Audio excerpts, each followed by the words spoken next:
Selamat pagi dan salam sejahtera bagi kita semua. Bapak Ibu Dewan Juri yang saya hormati, para peserta debat yang berbahagia, serta hadirin yang menyaksikan lomba debat kita pada pagi hari ini. Perkenalkan, saya Yasa Heksa Okvicita, perwakilan dari SMA Negeri 4 Palangkaraya. Di sini saya sebagai pembicara pertama dari tim pemerintah dengan mosi kita pada hari ini, yaitu di negara-negara dengan tingkat korupsi tinggi, seleksi penerimaan mahasiswa baru hanya didasarkan indeks integritas sekolah dan indeks kejujuran siswa. Baiklah, sebelum saya menyampaikan argumentasi saya, perlu saya sampaikan mengapa hal ini diangkat menjadi mosi perdebatan kita pada pagi hari ini. Kita lihat saja, di negara tercinta kita, Indonesia, masih banyak kasus korupsi yang tak dapat diselesaikan. Mengapa? Karena sejak dini, bahkan sejak seleksi penerimaan mahasiswa baru saja, banyak yang melakukan tindakan ketidakjujuran, seperti menyogok, menyuap, dan menggunakan orang dalam untuk dapat memasuki universitas yang mereka inginkan. Hadirin sekalian, saya selaku pembicara pertama dari tim pemerintah sudah selayaknya menyampaikan definisi dan limitasi dari mosi kita pada hari ini. Yang pertama, korupsi atau rasuah bermakna busuk, menyangkal, memutarbalikkan, dan menyogok. Tindakan ini biasa dilakukan oleh pejabat, politisi, dan pegawai negeri, serta pihak lain yang terlibat dalam tindakan itu yang secara tidak wajar dan tidak legal, dan juga menyalahgunakan kekuasaan.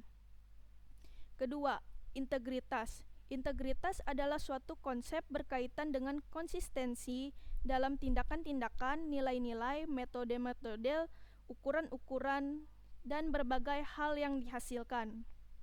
Ketiga, kejujuran. Kejujuran berasal dari kata jujur, mengacu pada aspek moral karakter dan berkonotasi atribut positif. Saya memberikan limitasi hanya pada negara kita tercinta, Indonesia. Baik, mahasiswa merupakan calon pengubah negara, penerus bangsa, dan pemimpin dunia. Karena itu, diharapkan mahasiswa dapat menjadi contoh karakter yang baik, positif dalam kehidupan masyarakat. Namun, apabila sejak dini mereka melakukan tindakan ketidakjujuran, apakah mereka dapat bertindak jujur pada tindakan-tindakan mereka selanjutnya? Lalu, korupsi yang pertama dimulai dari korupsi nilai. Mereka akan menggunakan uang untuk dapat memasuki universitas yang mereka tuju. Lalu ketika IPK mereka tidak sampai pada yang mereka inginkan, maka mereka akan menutupi rasa malu mereka dengan menyogok dosen untuk mendapatkan IPK yang mereka mau. Lalu ketika mereka terjun ke masyarakat, mereka hanyalah tong kosong tanpa ada isi, karena mereka selama ini hanya mengandalkan uang tanpa berusaha untuk mendapatkan nilai mereka.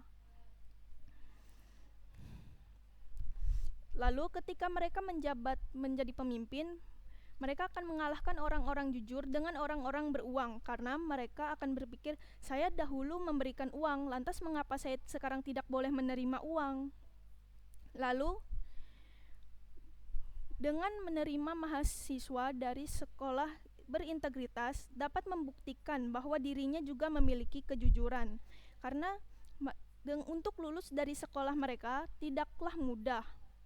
Yang terakhir, pemerintah tidak hanya menerima mahasiswa baru berdasarkan nilai semata, namun juga berdasarkan kejujuran.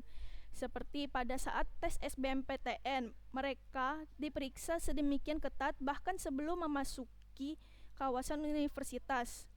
Ini diambil dari pikiranrakyat.com. Begitupun dengan SNMPTN, mereka harus jujur dalam mengisi data-data mereka, karena nantinya mereka akan diperiksa keasliannya.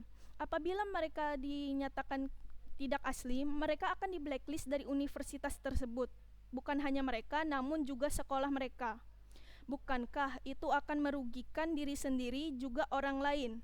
Maka dari itu, penting sekali untuk melakukan kejujuran. Apabila tidak, maka akan semakin banyak kasus korupsi pada masa mendatang.